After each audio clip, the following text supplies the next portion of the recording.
It's Caleb and welcome to another episode of the Hashtag Hoodies podcast. We have a really exciting bit of announcement for today. We have a brand new co-host, Brooke, who's on our social team, who does an amazing job. But for those that don't tune into our Instagram, Brooke, let us know all about you. So firstly, if you're not following our social media and our Instagram, TikTok, all of that, you should be. It's so much fun, all the behind the scenes. But outside working at Topeka, I'm studying to become a journalist. I'm going to be graduating at the end of this semester and moving into becoming a reporter. But outside all of the serious stuff, I love anything to do with water, swimming, water polo, surfing as well, which I've gotten into recently. So yeah. Nice. You're literally, if there was like a quintessential Australian, it is like Brooke. Blonde hair, surfs. Like if there was a stereotype that someone from overseas was like trying to pluck out, it'd be Brooke. I definitely, when I get out of the surf, I make myself Vegemite toast too. Definitely. Yeah, nice. Some Tim Tams on the side, all of that. Yeah, of course. The cool thing about Australia is the diversity, and it's not all about stereotypes and what you'd think you'd find in a movie. And Sarah, you are a perfect example of that. You are a Melbourne brunch kind of girl, aren't you? Oh my God, Melbourne brunch is it's literally me in a nutshell. That is my whole personality. Have you surfed before? Can you stand up? I have surfed before, actually. I stood up once, and then that was the end of my surfing career there. But apart from that, yeah, no, I do like the beach, but I'm more of a poolside girl, I'd say. Oh, I love it. That's awesome. Yeah. Nice. Well, I have attempted it once, and I half stood up. Starting surfing definitely comes with a lot of stacks and coming off and just getting smashed by those waves, but you just got to push through it. You know, the thing I did the other day, which I absolutely sucked at, was water skiing. Have you ladies done water skiing before? No.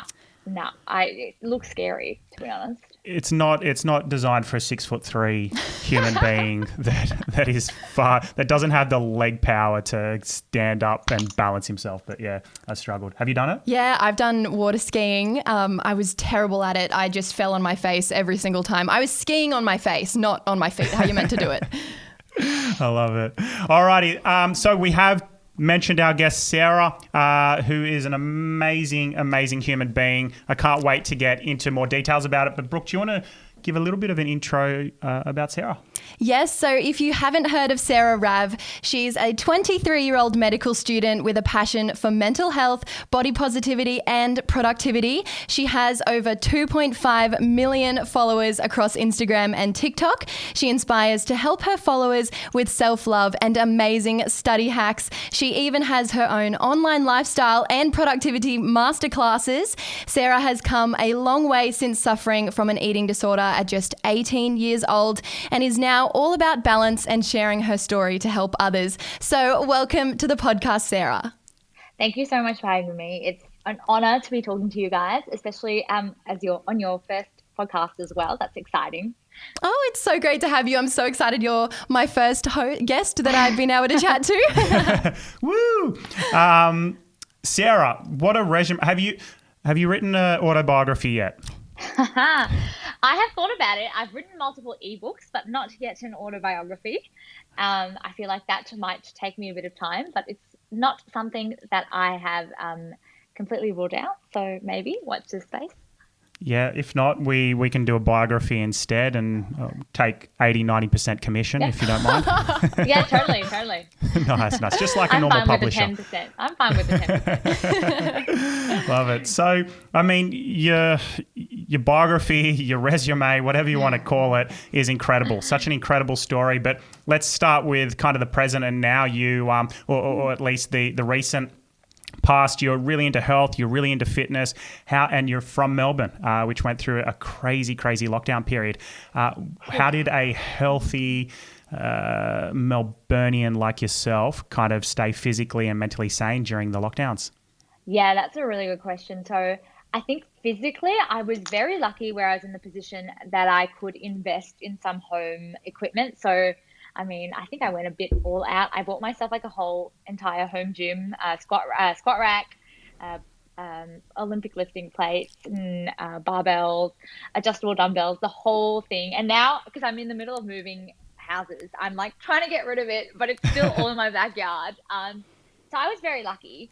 It's nothing like the gym, of course, because you don't have that motivation from like going out of the house and being around other people. But I think I was lucky in that I was able to salvage some of my gains. So that was a really, really, really big aspect of helping me keep sane during lockdown because I had that outlet. But otherwise, I think one thing that lockdown taught me as well was just that you don't have to be ticking boxes or on the go all the time. So there were times when we were taken off placement for uni. So we were withdrawn from hospital just for the safety of the patients and to spread, contact with other people. And that was a really big stop for me. It was a really big halt in my life. And I was like, I just want to be studying right now, or I want to be in the hospital. I want to be furthering my studies, but I can't. I'm just stuck at home. And that made me sort of double take and focus on other passions of mine and other hobbies of mine that aren't necessarily there for me to tick boxes, but are there for me to enjoy myself. So like calling my friends, watching Netflix without feeling guilty. And I think that really helps the mental side of things. Yeah. What was your favorite hobby that you took up during lockdown? Oh, baking. So I got really, really into baking and just not even just baking, just cooking as well. And I tried like all different sort of things like protein brownies. I think I did like an eggplant parmigiana. So that was a lot of fun, and it was really good because my whole family was home as well. So usually we're all over the place and we never see each other, but because we were all home, we could all share, home cooked meals over dinner, and that was really nice. That is incredible. I definitely remember when we went into lockdown, everyone was buying the gym equipment as well. I remember going to Kmart just trying to find some like 10-kilo dumbbells at least so that I could be lifting some weight. But it was all sold out. So I think I just got some bands and went along with it. Yeah. But I was actually lucky as well that my gym, they rented out equipment. So I didn't have to like purchase it and I could just rent as well. So that was, an added benefit. Are you planning an Instagram giveaway? Oh, fantastic. We've just had a massive accident here at the podcast studio. Brooke's bag has just done this beautiful, just as if there was like a ghost. It was so weird. It was like a ghost. There's no air anywhere circulating. That is creepy. And just nearly whacked over our lights. But we survived, Sarah. This is what happens when you don't have your technical director. We overcome. Exactly, which is the motto for COVID, isn't it? Just lockdowns and all that. If you get hit, get back up. So I was saying, do you so look, I see a huge opportunity for an Instagram giveaway that you could do for home gym if you're trying to get rid of it. So what's in the works there? Oh, that's such a good point. I don't know why I didn't think of this before then. Just give away, that free stuff that your gym gave to you. Just give that away as well. They'll forget about it. They won't need it. I kind of need my bond back. Yeah. I don't know about that one. Yeah, but definitely, I can definitely give away a lot of stuff, and I think that's a good idea actually because I do need to get rid of it soon. Yeah. That's incredible. We love that you're so into your health and fitness, and it has been a longer journey for you. You've had some incredible comebacks. We heard that at around the age of 18 was a pretty tough time for you. Are you able to tell us a little bit about your story there? Yeah, so I would say I think I was diagnosed in 2018 with anorexia nervosa, but you're right. I think my eating disorder sort of stemmed way before that. So I started my Instagram account in year 9. And at the time I was just getting into the health and fitness scene.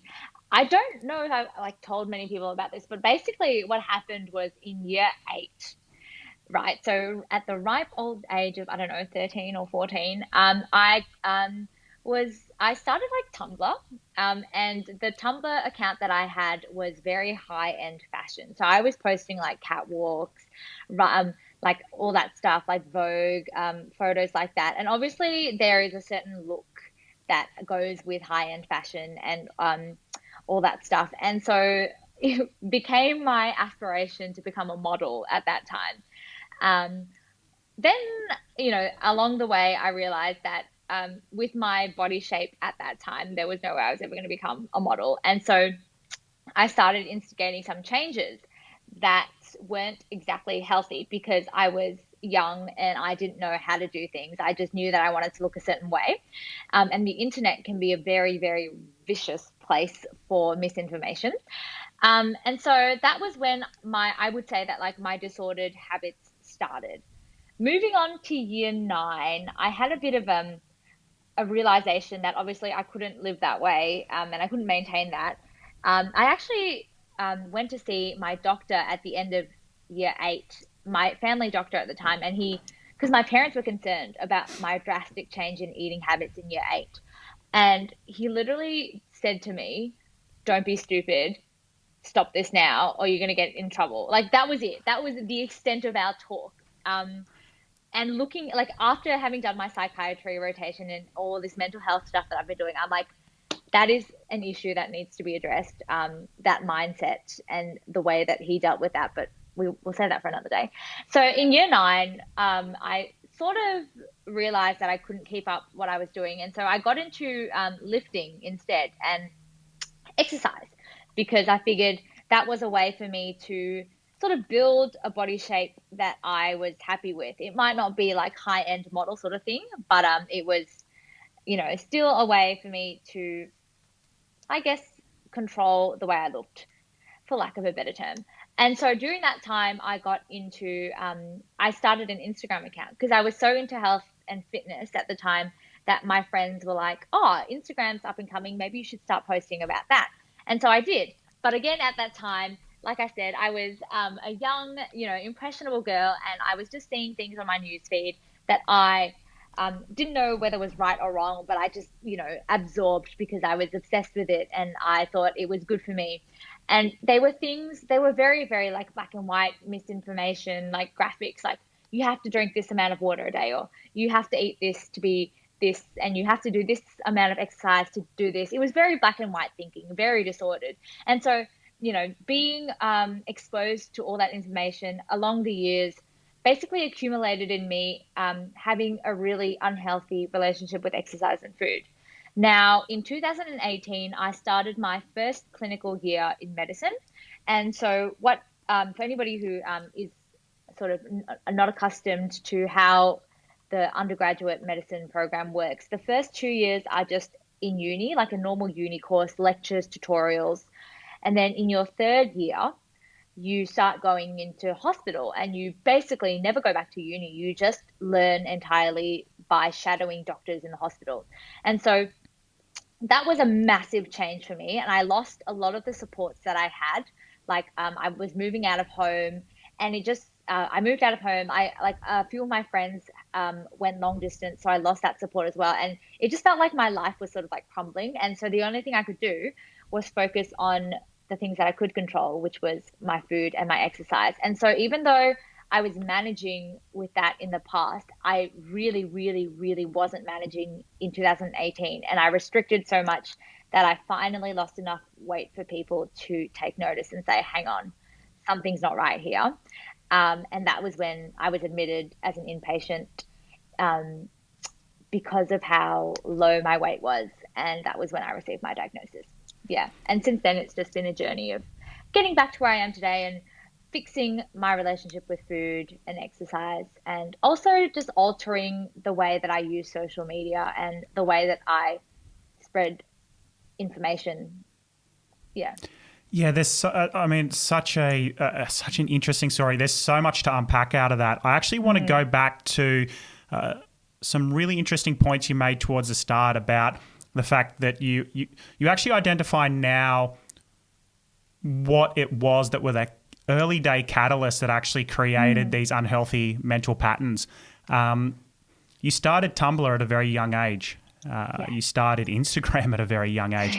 But the interesting thing about this is in 2021, everyone's doing that, right? We have We have very, very young people jumping on social media who have very impressionable mindsets, making decisions and making assumptions about how the world exists and how they should exist in the world according to things that are unrealistic expectations.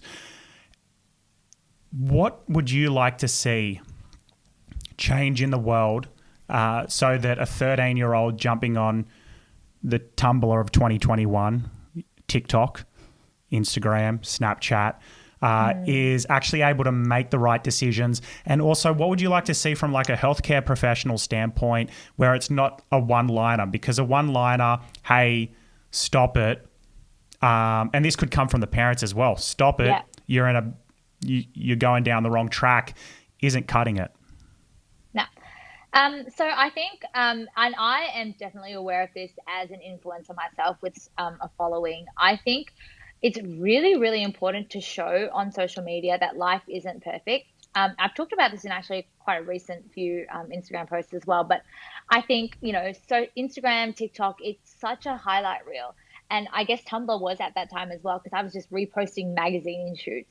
And so anybody who's using the platform and follows, people who just post photos of themselves fully made up, fully dressed up, going out every day, they get the idea that that's what their life should be like. And when they compare their own life to that, it's like, well, why am I falling short? Why is my life not like that? Why do I look not as good when I wake up in the morning? Why don't I look like that all the time? It's really, so what I've been trying to do is just show my followers that it's okay to be real. And by that, I mean, yeah, sometimes posting like potato quality photos, that's fine. Sometimes like I don't necessarily choose the photos that I look best in. I choose the photos where I look the happiest in, because I think I just never want somebody to look at my photo and feel bad because they're like, oh, why don't I look like that? Do you know what I mean? Like, it sounds weird, but I just want my photos to spark joy or my posts to be useful. So I try to stray away from showing, posting photos where I'm flexing in like, not as in like not physically flexing, but like flexing as in like just showing off. And I try to just post things that keep it real and are useful to my followers. So that's how I think we can help the younger generation realize that it's okay to have days where you don't want to put makeup on. It's okay to have days when you don't want to go to the gym.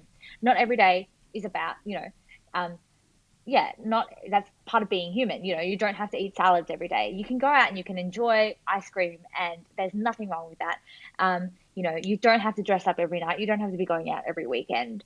And I think from a healthcare point of view, I think we've come a long way. I know that there is a lot, we are a lot like us as a generation are very, very much more open about mental health. But I think it's just opening the conversation and letting people share how they're feeling. Because I know personally that people are very, very strung up on labels and diagnoses. And then when you're diagnosed with something, you're put in a box. But as with any health condition, every mental health condition is different as well. So for me, for example, I was diagnosed with anorexia nervosa.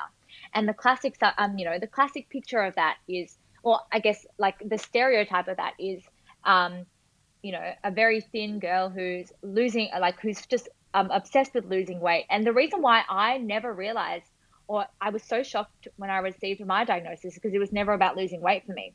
And so maybe if I had the chance to talk to a healthcare professional and actually talked more about my feelings and my need for control, my need for perfection, then that could have I could have gotten help earlier than when I actually had to restrict so much and had to control so much that I did lose the weight, and then my own physical health was at risk. So I think like it all goes back to not needing a diagnosis to have help, and not needing to be a certain level of sick to have help. It's just people should be open to talk about what's concerning them, no matter how small it is. And I think if people start to feel more comfortable about just bringing up any concern, then we'll stop things way before they get to such a stage where,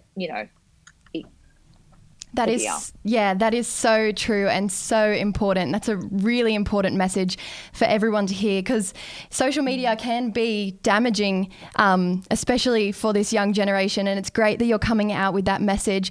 But when you were younger, say around year 9, when you started your Instagram account, did you ever find there was a time where you had to only be posting photos that were perfect? And what was it like for you posting that first unperfect or imperfect photo? And how did that make you feel? Yeah, no. So at the start, it was all about like perfect photos because it was about the likes, and I was like, I can't look anything less than perfect, because I won't get as many likes. And I'd compare myself to other people as well with like the same amount of followers or even more followers, and I'd be like, why did she get more likes than me? Is it because she looks that way? Is it because I'm not fit enough? Is it because I'm not skinny enough? And obviously that has a huge impact on my mental health and probably contributed to my diagnosis as well.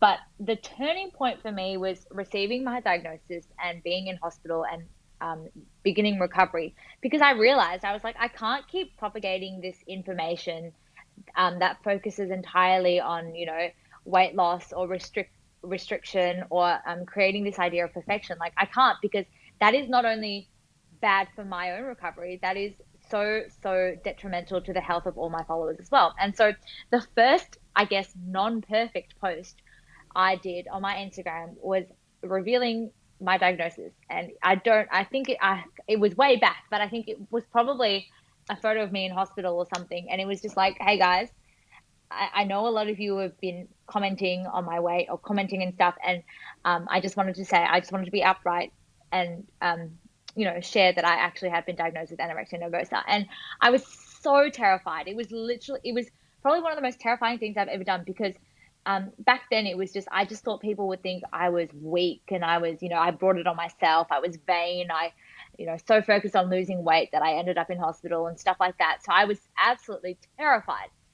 But after I posted that, because I wanted to be honest with my followers, it was just like an outpouring of love. It was just love and support. And it was just like, good on you for getting help. Good on you for being honest. And from then on, that was a huge, huge motivator in helping me get better, because I had the support, and I realized that I didn't have anything to be ashamed of, and I could be honest and I could be open, and that people weren't following me for the idea of perfection, but they were following me for, who I am as a person.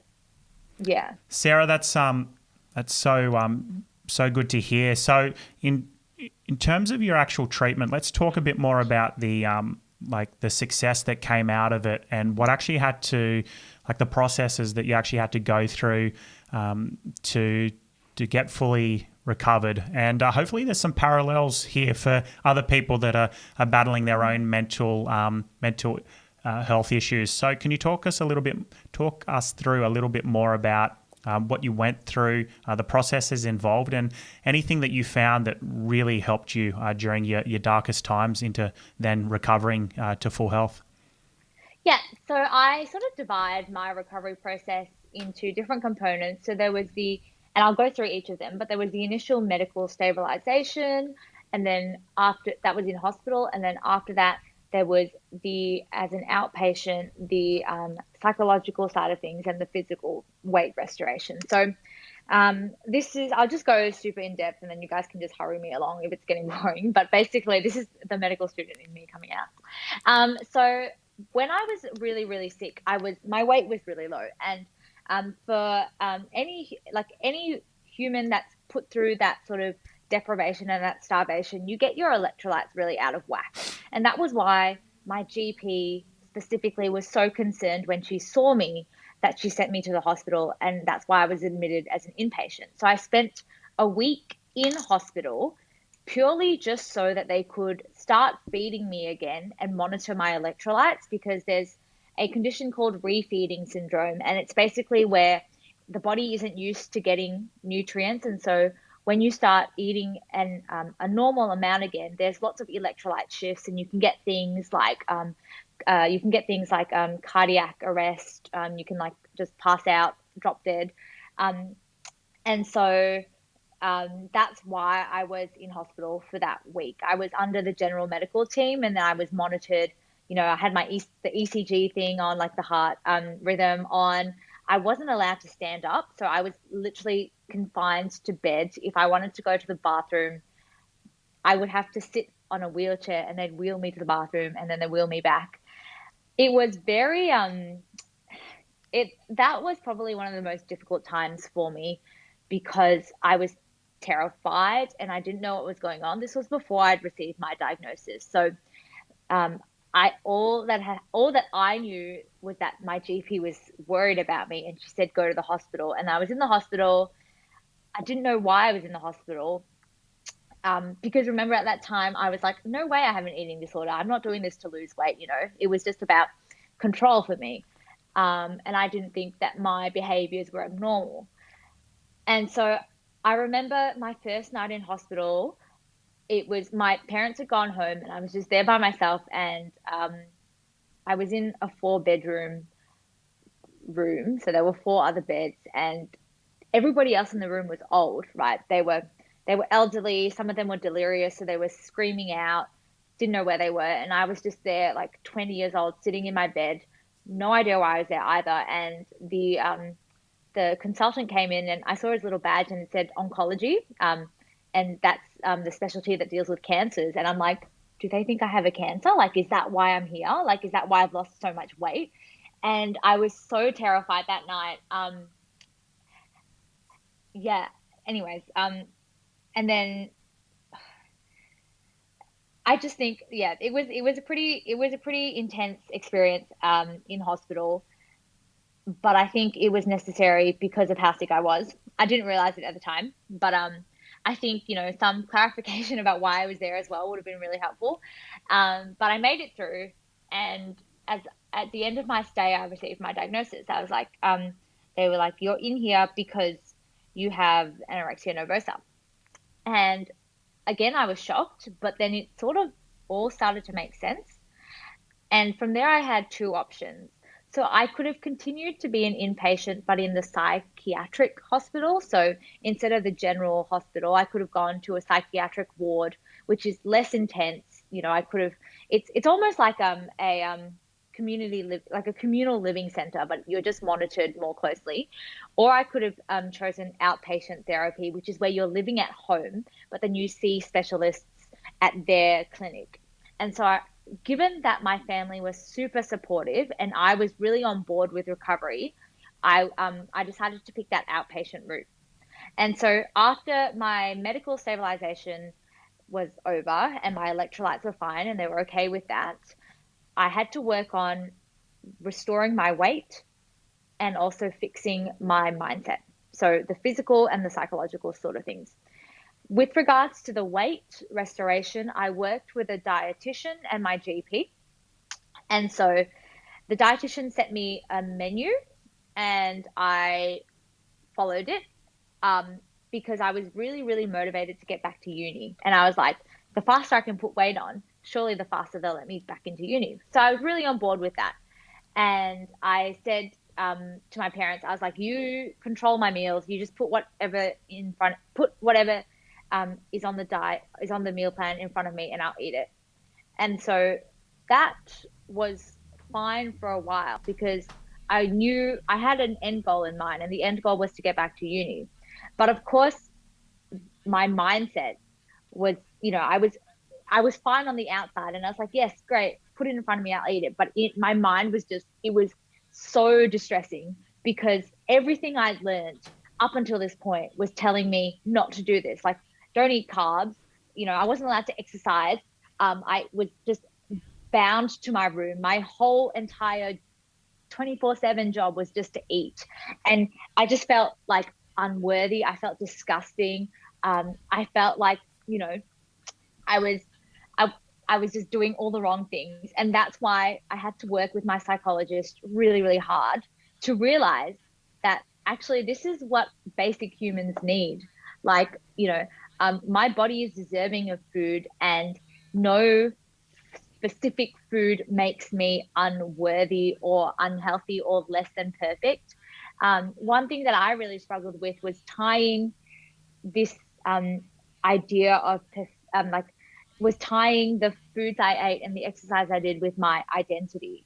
So it was like, oh, I'm that girl who always goes to the gym, and I'm that girl who always eats clean. And if I don't do these things, people will see me as less than perfect. Um, and so one thing I had to realize is that, yes, I can eat a burger and people won't think, oh, she's failed her diet. You know, look at her, like, indulging. How weak is that? How, less than perfect is that? Or, oh, she skipped a workout. Oh God, no way. So that was something that I had to really, really battle with, and realize that, like, it's part of being human, and it doesn't make you any less worthy of friendship, of love. It doesn't make you any less of a go-getter.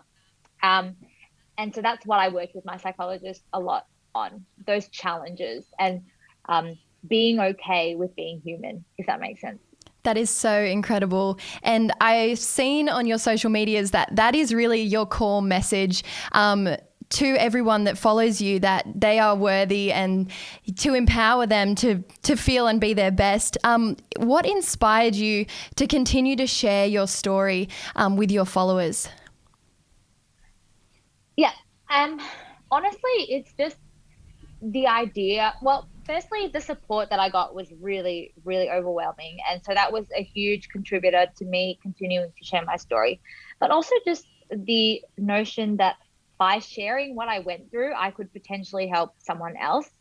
Because at the time, obviously, to me, I didn't think I had an eating disorder. And so I'm sure there are many other females and males as well who might be thinking, oh yeah, no, like I don't have an eating disorder, because for me it's not about losing weight. And that was exactly what I felt like as well. And so maybe by hearing my story and what I went through, they can also sort of just be like, well, hang on, is this making me distressed? And if they are, then they could seek help before it gets to the point where they're so sick that they have to be admitted. And the other thing as well is just opening the conversation about mental health.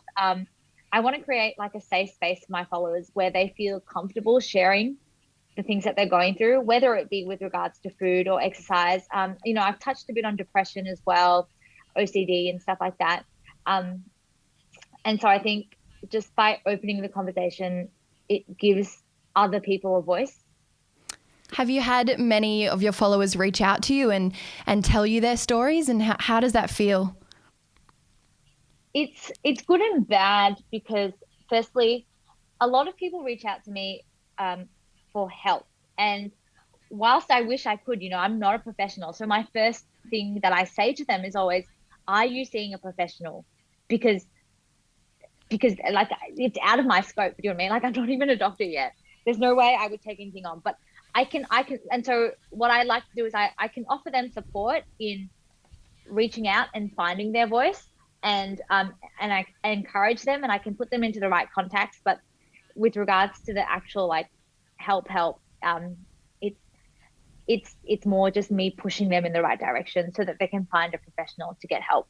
But often when people reach out to me with stories of their recovery, that it makes it all worth it. Like, it literally, it's the best. Like I always say, like, I literally went through hell and back, but just like one story just makes of somebody else finding inspiration in hearing what I have to say makes it worth it. Yeah, I love that so much.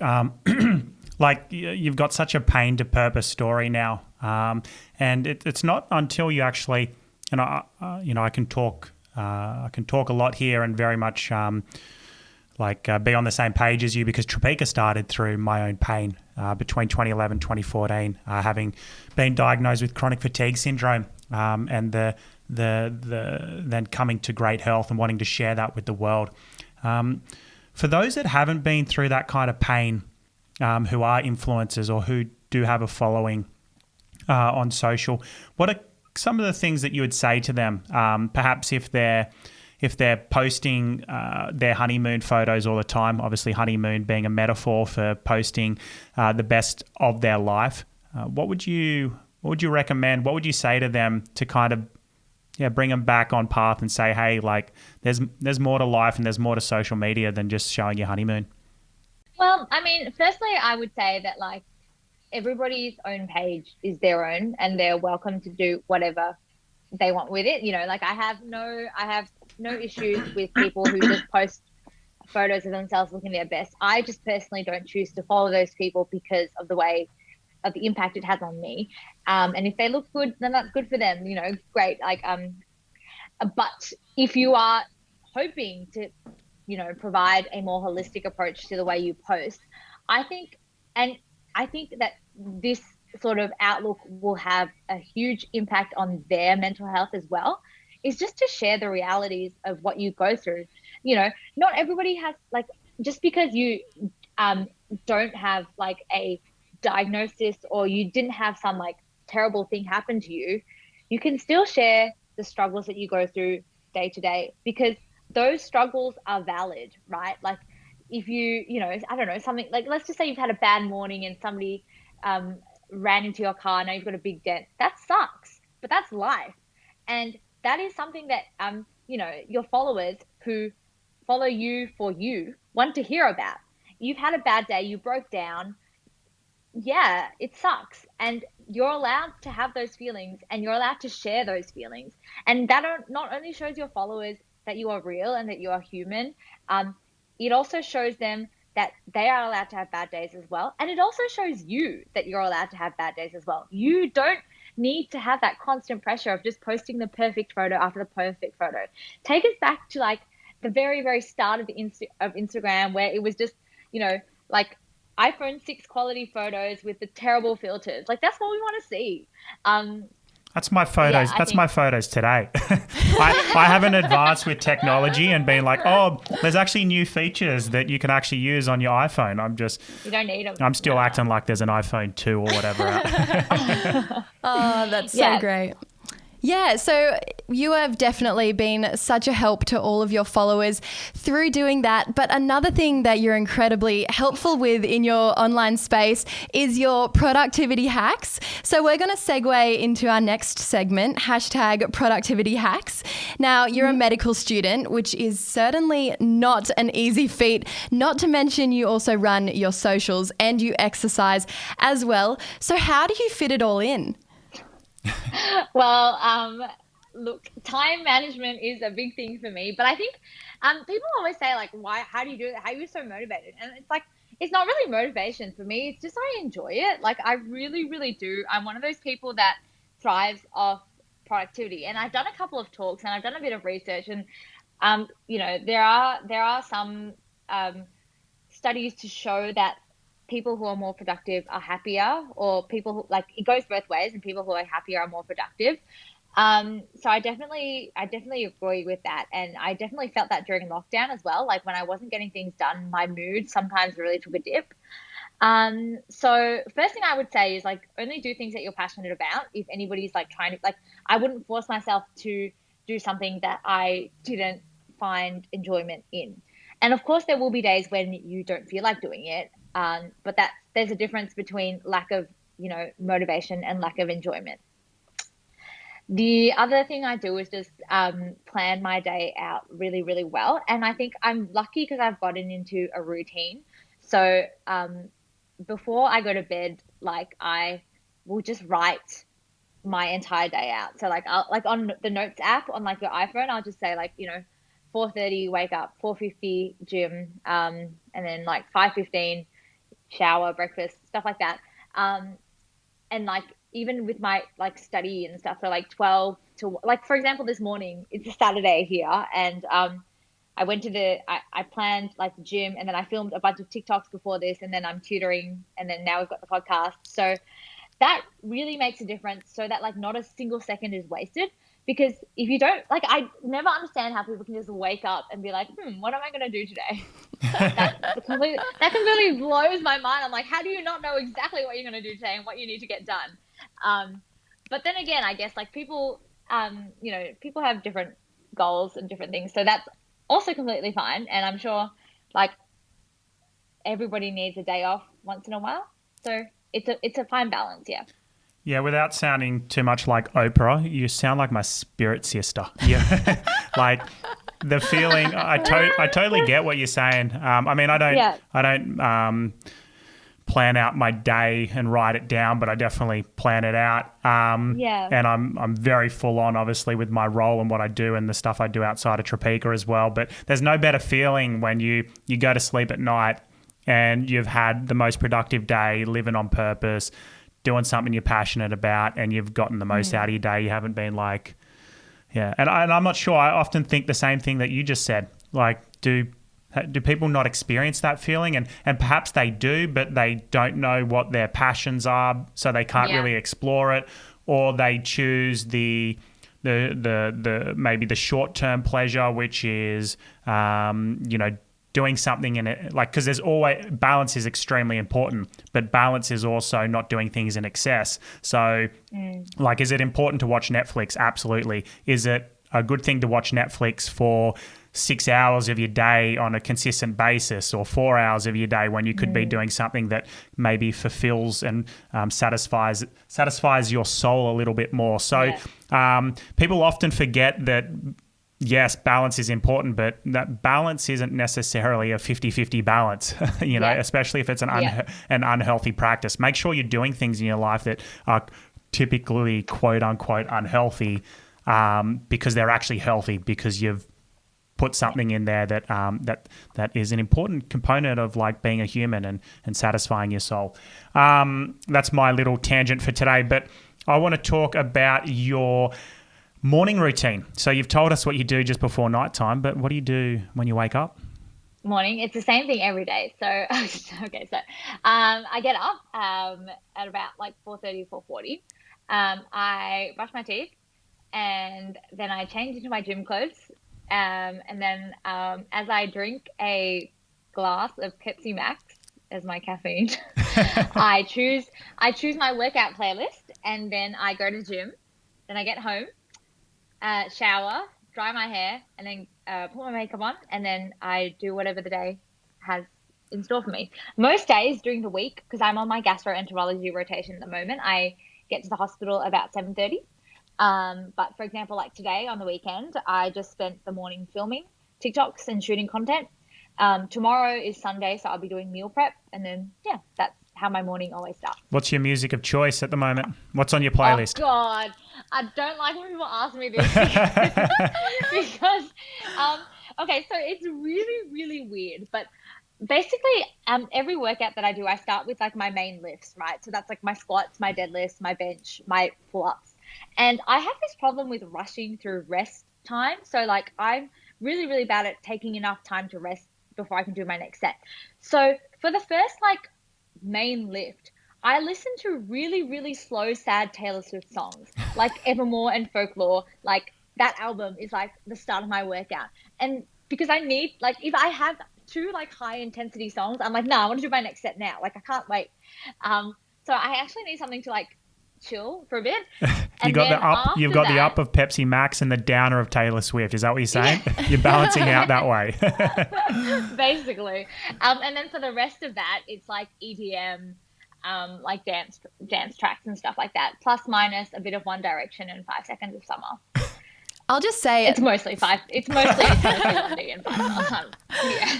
The fact that you choose your music before you leave for the gym is such a hack in itself, because I always get to the gym and I'll sit in the car or I'll sit on my bench just deciding what the heck I want to listen to, and it takes so long. So that's a hack in itself.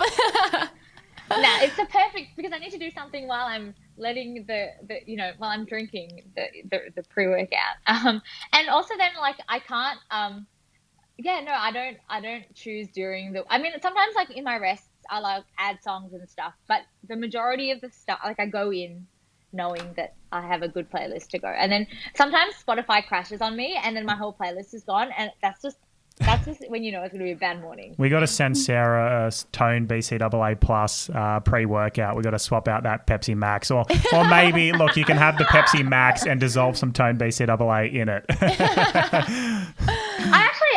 I actually tried it this morning, I think, because you guys sent me some, and look, you have a winner. I think the Pepsi Max might be phasing out. Might be on the way out.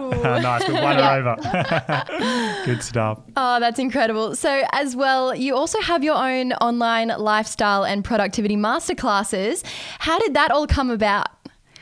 yeah, so that's when I sort of took the leap and decided to go into TikTok. So I started my TikTok December 2019, I think. So, like right before COVID hit and everything, I was sort of posting here and there. And then when COVID really hit, I was like, I had a lot of spare time on my hands, and that was one of the avenues that I developed. And I started off with the TikTok being fitness based, and then people started taking interest in the fact that I was a medical student, and that I was, being able to balance fitness and stuff. So they asked for a lot of more like sort of study and like productivity based tips. And so I sort of expanded into that, and then suddenly it blew up. Like it absolutely blew up, and people were loving that, like loving the study tips, loving the productivity things. And I think maybe it's just a different, like, and maybe because like the fitness side of things is really saturated and there's lots of people posting that, but then there's not too many people, sharing a mix of both medicine, fitness, study. And so then I decided that, like, hey, there's so much interest in this. Why don't I make a course and actually provide people with the tools to be like a boss? Because it also sort of like, it's been my entire life. I've always been like this, but to other people, it's like, how can I get there? Like it's foreign to them. And so I was like, well, that's a great way of helping people, more so than just, fitness. It's actually helping them be the best in every aspect of their life. And so I worked with a friend who is also a med student, and he did all the like sort of logistics side of things, the back end. And we put together the course really quickly. And after my fourth year exams, like my last year exams, we finally did it and we finally released it. And yeah, it's been something I'm really happy about, not only because like it's just like I'm not like tied to fitness anymore. And it sort of goes back to like me like tying my identity to something. It's like people appreciate me, and people know me for something that's more than just fitness based. And it's actually very liberating to be able to just talk about what I do on a day-to-day basis that's not related to just fitness and health. Yeah. That's so cool. I'll make sure we put a link to the masterclass in the show notes for people to be able to go and purchase it. Give us your top three productivity study hacks. Yeah. Yeah. Cool. So I'll do productivity just so it's more generalizable for anybody who's like not studying. One thing is, like I said, so plan your day out, like literally write what you're going to do on the day, like, or the night before, so that you have a plan of attack when you go for your day. The other thing is, one thing that I say is like, be a better procrastinator. So we all procrastinate, we all put things off, but do like procrastinate by doing something that's actually useful. So for me, my procrastination is like admin stuff. So like answering emails, or like writing up invoices, or like responding to Instagram comments and stuff, as opposed to just like watching Netflix. And it's still procrastinating because I'm still putting off like my med school work, but at least I'm still getting stuff done. So be a better procrastinator. And then the other thing is sleep is super, super, super so important. Everybody always like the first thing, when people get stressed, the first thing they cut out is sleep. And for me, it's always been the opposite. It's like I will stop studying even though I haven't finished, just to get 9 hours of sleep, because I function like, I'm not saying that you have to get 9, but for me, I know 9 is my optimal. But I just function so much better the next day. And I know that if I had, done an extra couple of hours of studying and lost that sleep, my whole next day would have been gone, or it wouldn't have been as efficient. So whilst it feels like, you're losing time for getting sleep, you actually gain it in how efficient and focused and clear you are the next day. So, yeah. Another thing that I've seen you talk about on your TikTok recently is motivation, and your followers will say, oh, but I don't have the motivation to study. What can I do? And you speak incredibly to that. So do you want to tell us a bit more about your tips for motivation? Yeah. So my underlining, like my motto for life is like, motivation is a myth. Everyone, is always like, oh, I'm not motivated today, so I won't do it.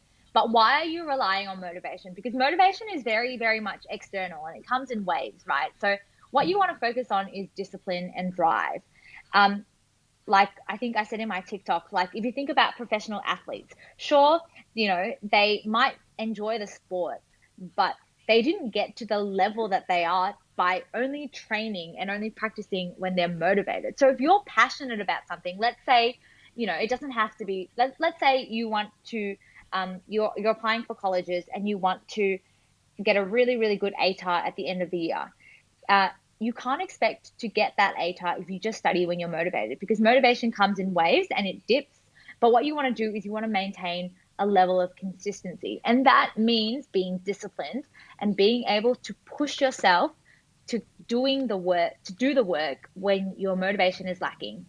And that's sort of like, as I said, that's sort of what sets the people who, are average apart from the people who really go above and beyond, because they have that discipline, they have that willpower. And Sarah can definitely speak to the HSC students about the ATAR. I'm not sure if you know this, Caleb, but Sarah actually got a 99.9 ATAR, which is like the perfect score that you can get, I'm pretty sure, in the Australian school system. Actually, I missed it. No, it's the second highest. Second highest. 99.95 is the highest. But, Sarah. We won't talk about Not that. good enough. Goodness me. No. I was very upset on the day I got my ATAR, I'll tell you that. But looking back now, I'm like, why was I so tied to a number? Oh, 100%. Yeah. You got. It's all about the bigger picture. Oh, for sure. And you got into what you wanted to do, which is med. Yeah, exactly. Such an 99.9. That's incredible. What did you get? Let's see who won I out of us can't two. even remember. I'm pretty sure. Oh, that means you got like 40. That means you got 30 and below. No, it was in the 80s. I know it was in the 80s. That's good. I'm not like the super smart study type, but I can still do it if I push myself. Yeah, so Sarah, your ATAR was incredible, getting you into studying medicine, where you want to become a doctor. So let's slide into our next segment now. #DoctorDoctor. You're currently in your 5th year of studying to become a doctor and doing placement at the hospitals. So talk us through your typical day. Yeah, sure. So currently on my gastroenterology rotation, that's a mix of ward work, clinics, and procedures like scopes. So on a typical day, what will happen is I'll get there at about 7:30, and we as a medical student, I'm learning, as a final year medical student, my job in the hospital is to learn how to be an intern next year. So I'm learning how to be a doctor next year rather than learning more of the medical knowledge, which I've sort of learned in the previous year. So now I'm learning the more practical, job aspect of things. So what I'll do is I'll help the junior doctors read up on what happened to the patients overnight, make notes of what needs to be done that day, and then get ready for the ward round. And so the ward rounds, when the more senior doctors will come up to the ward and we'll see all our patients, check in on how they're going, work on their plan for the day. And then what happens is that will take maybe about an hour or so. And then there's a couple of things that might happen after that. So an example is the consultant, who is the top dog, will come and we'll do another ward round. And we'll see all the patients again, but get the specialist advice on things. Or I might go down to clinic, which is where you sit basically in an office, and patients who are not in the hospital, they're outpatients, will come in for a checkup. Or I might go, if I'm on Wednesdays, I get to go to scopes, which is where, I'm not sure if you've heard of a gastroscope or a scope up the backside, but basically I get to watch that. Joy. Lucky you. I know people are like, oh, gross, why would you want to do that? But I actually love gastro. I love scopes. I love dealing with poop. I love when patients describe the color of their feces to me. It's an interesting specialty, but I enjoy it. And then in the afternoon, there might be more ward work. So there's a lot. You'd be surprised at how much documentation and administration there is in medicine. But a lot of your time is spent writing notes, writing documentation, writing a script. And that's usually what we spend most of the afternoons doing if there's no clinic. And then I go home at about 4, 5. Yeah, full on day. So Sarah, obviously, food is a stool is so important. Oh, God, I can't do it. I just can't do it. Oh wait, no.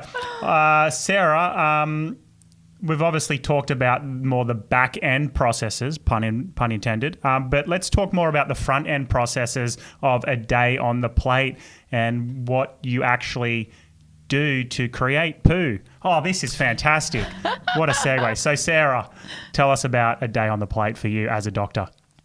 So I think one thing that I've made monumental strides in my recovery is actually eating breakfast and eating a huge breakfast, because when I was suffering, I'd always like say, oh, like later, like, skip breakfast, see how long you can hold out for before you have to eat.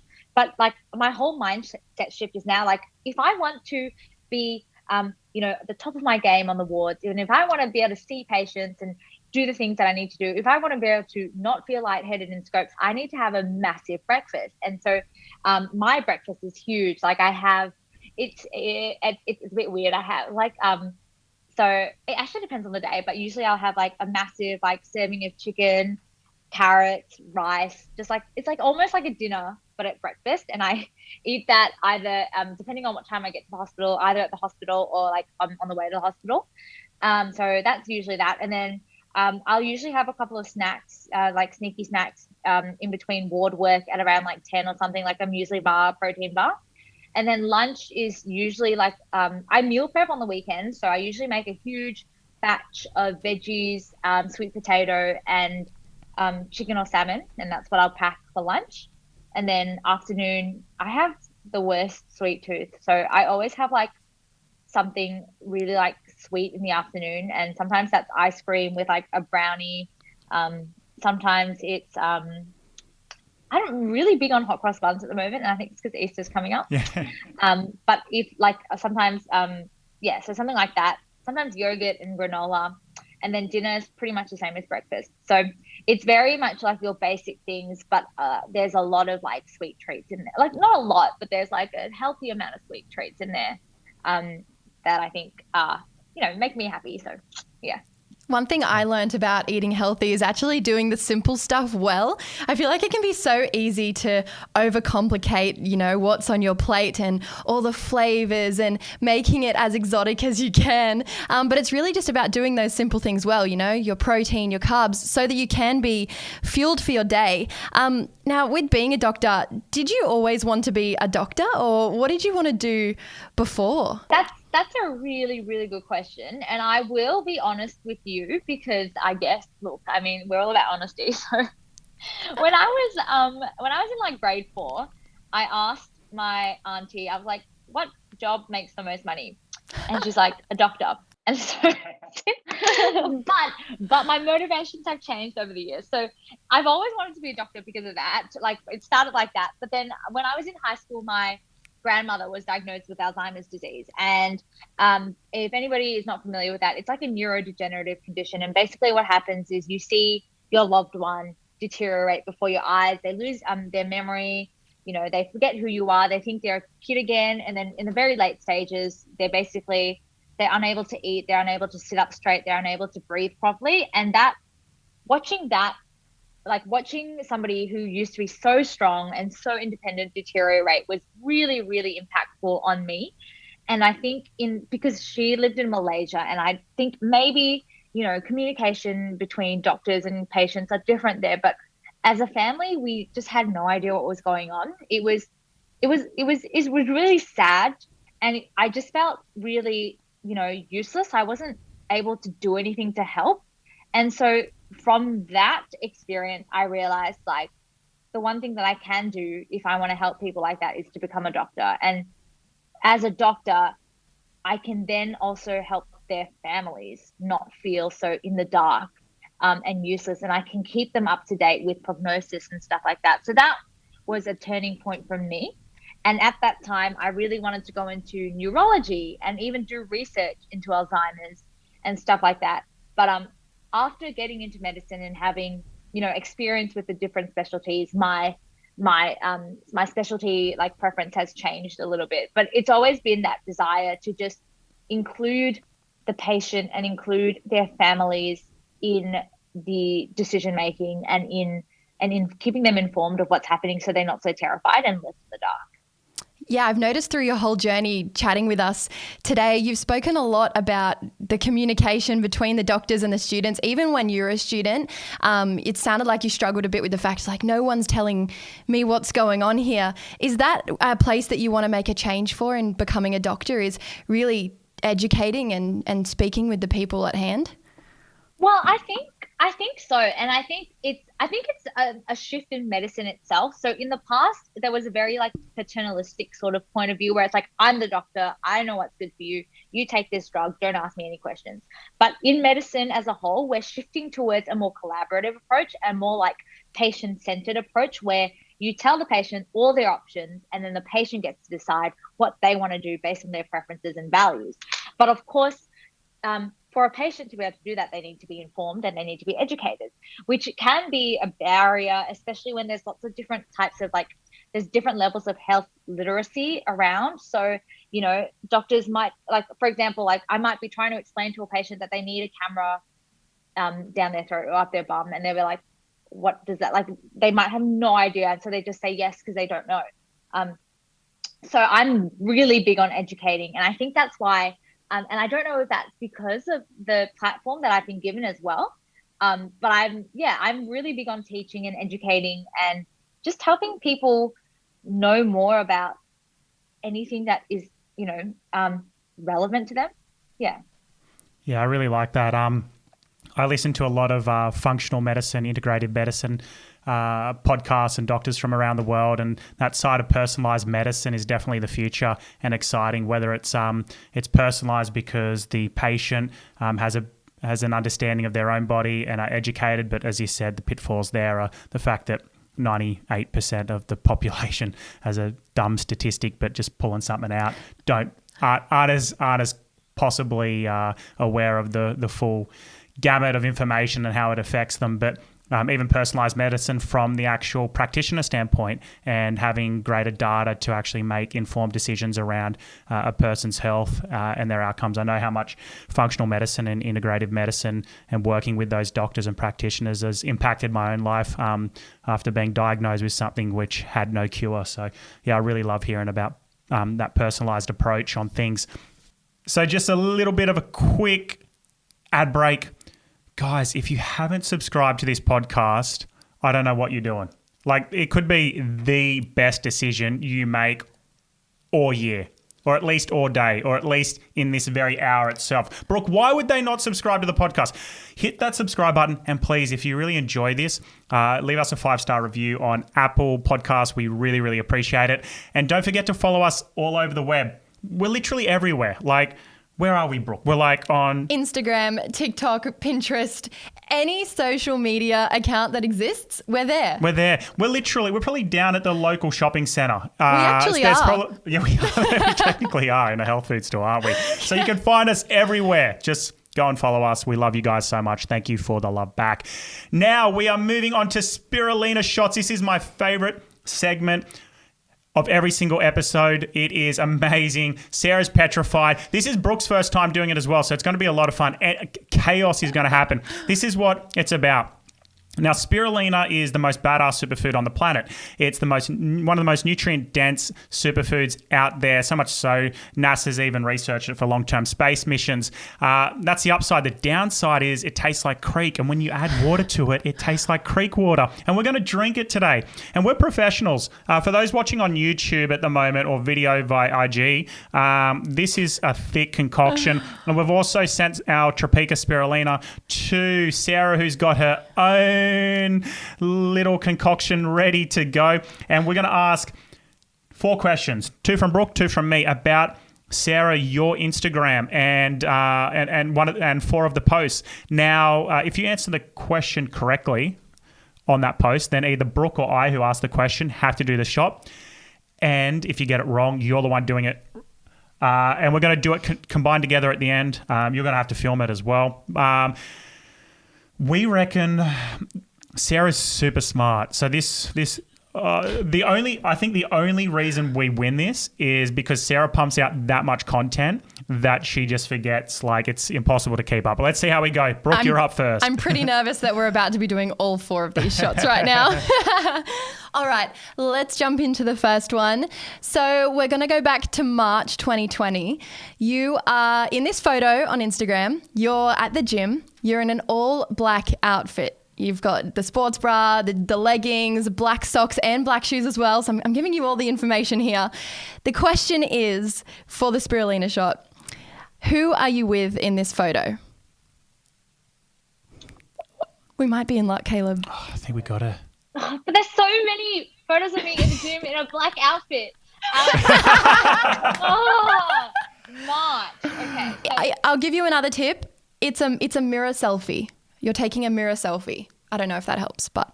no, it does not help. When am I in all black? Oh, I'm with my mom.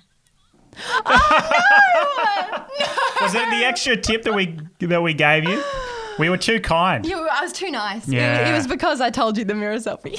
Every other photo I take of me in the gym is not with a person who's actually wanting to be in that photo. No. Oh gosh. A volunteer that actually happily takes photos of me in the gym. Anyways.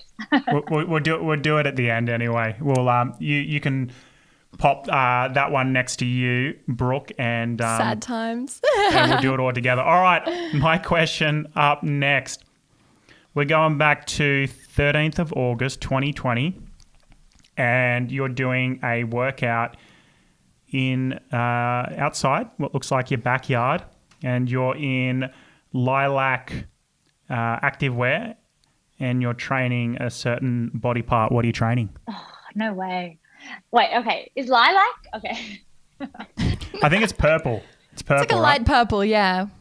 Well, I'm outside and I'm training. Whoa. When did I do a lilac? I keep wanting to help her by giving her Yeah, more no, hints, but then I'm realizing that it's just going to result in me having to do another shot. So It's all our downfall. We can't do it. Is there grass in that backyard or is it? I'm not telling you nothing. I'm not telling you nothing else.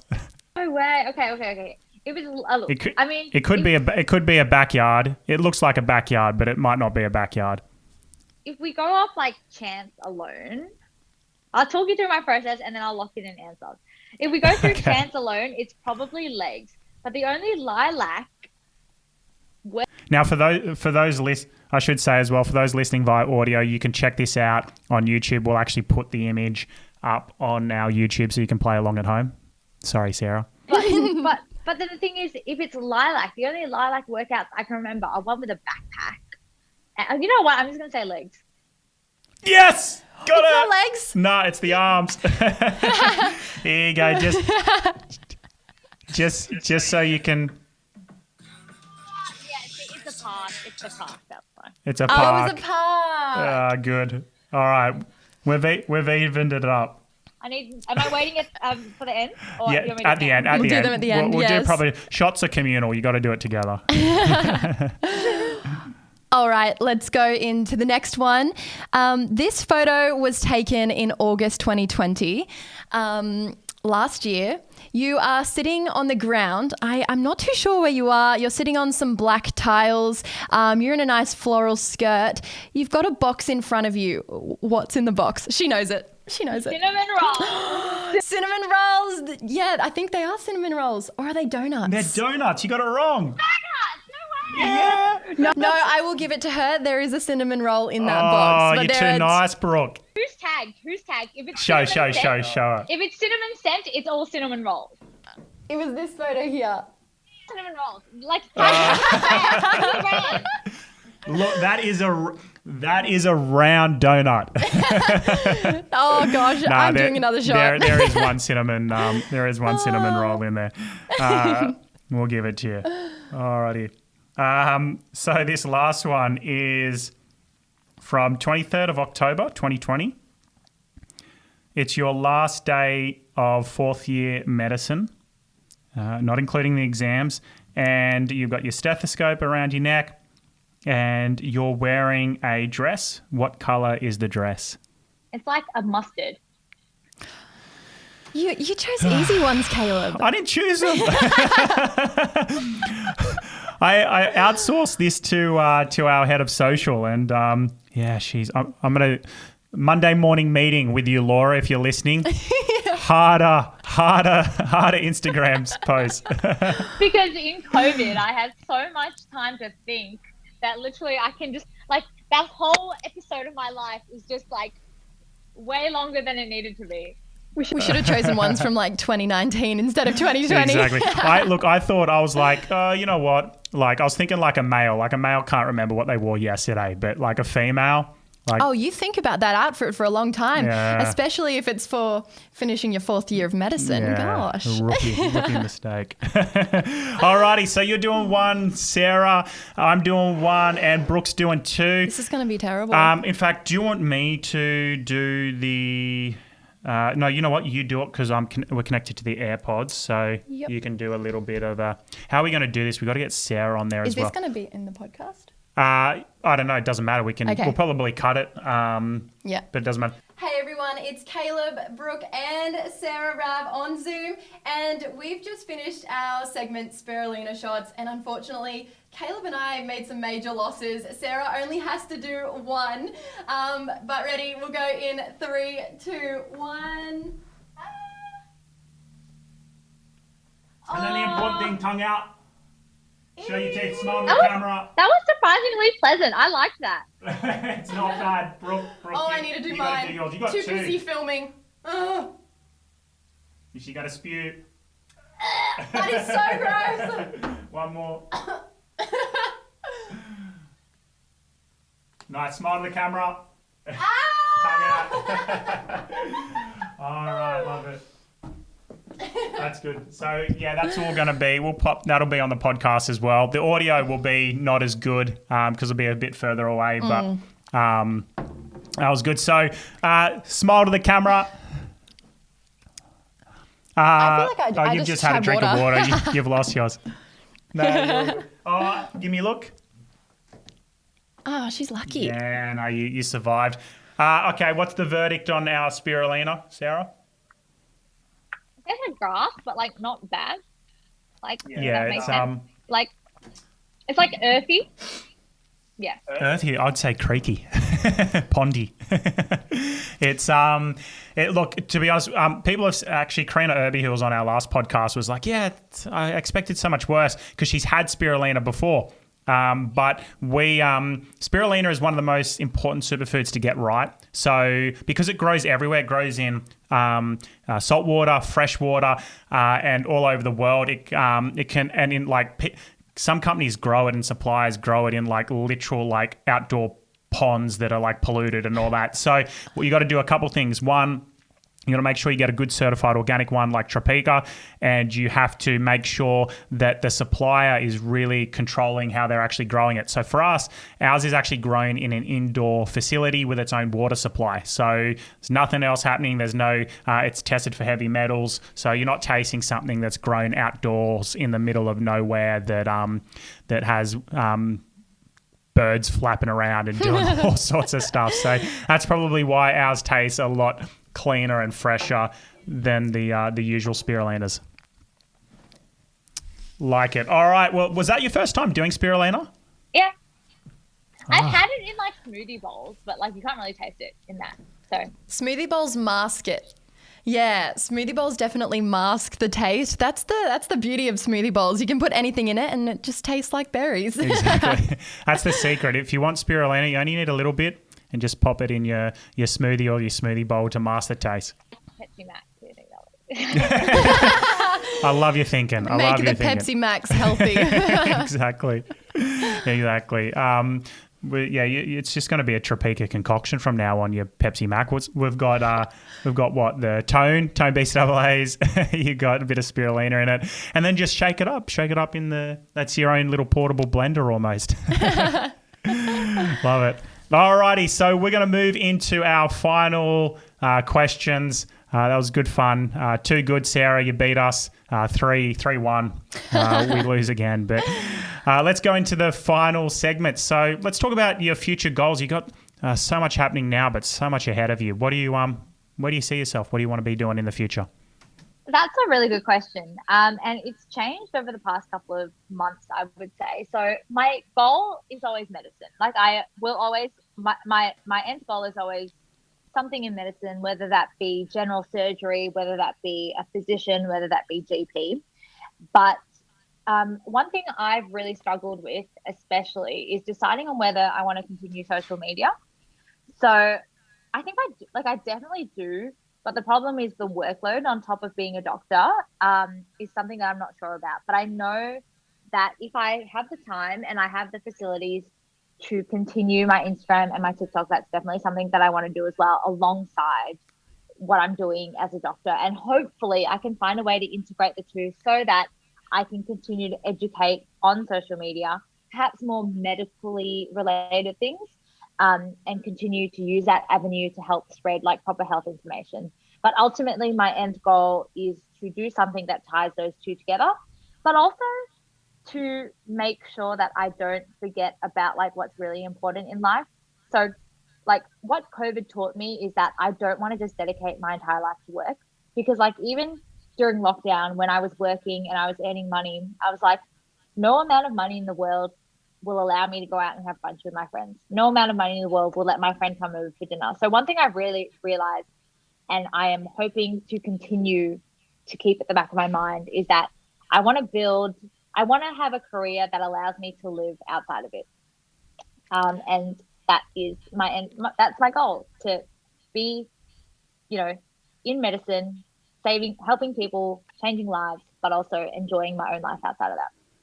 Yeah, that's awesome. Such a good philosophy and perspective on life. One thing I do love, just touching on creating content and also being a doctor. Like I follow a bunch of doctors that also still do clinical work throughout the week.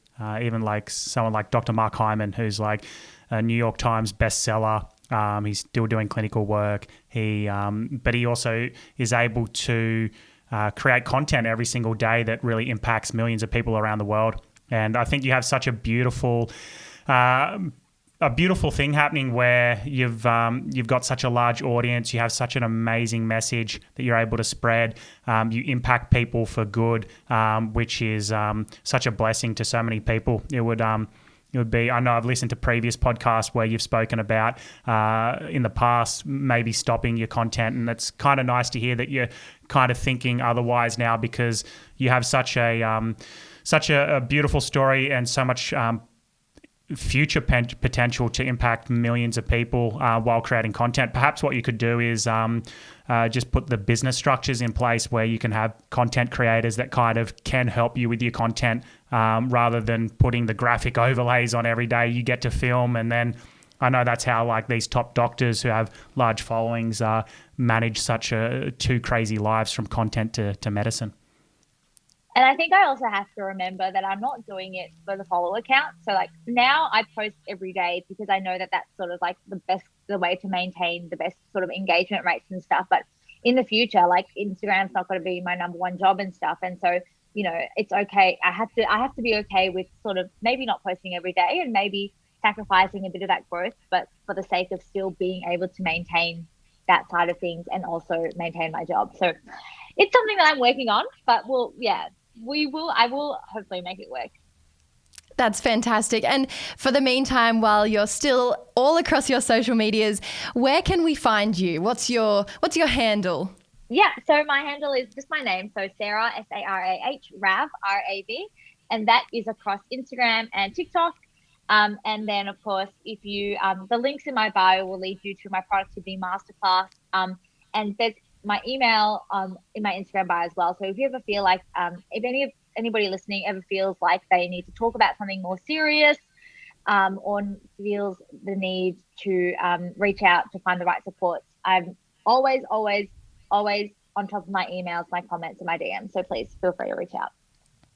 Sarah, thank you so much. You're such an inspiration. Thank you for being so brave to take your pain and turn it into a message of hope, a message of healing, a message of just a passion all around to really be such a blessing to so many people around the world, and to find new avenues as well, not to be just someone who's into fitness, but now you're also doing like productivity and study tips as well. Just if you weren't busy enough, it's so inspiring, so impressive. Thank you for being on the podcast. We truly appreciate it. I had so much fun. I'm sure Brooke did as well. I know Definitely. She did. How did you find your first episode? Oh, it was fantastic. Sarah's the best first guest to have. So much fun. Love it. So we'll see. I think this was episode 12. So we'll see everyone in episode 13. Thank you again, Sarah. And we'll talk to you everyone soon. Bye.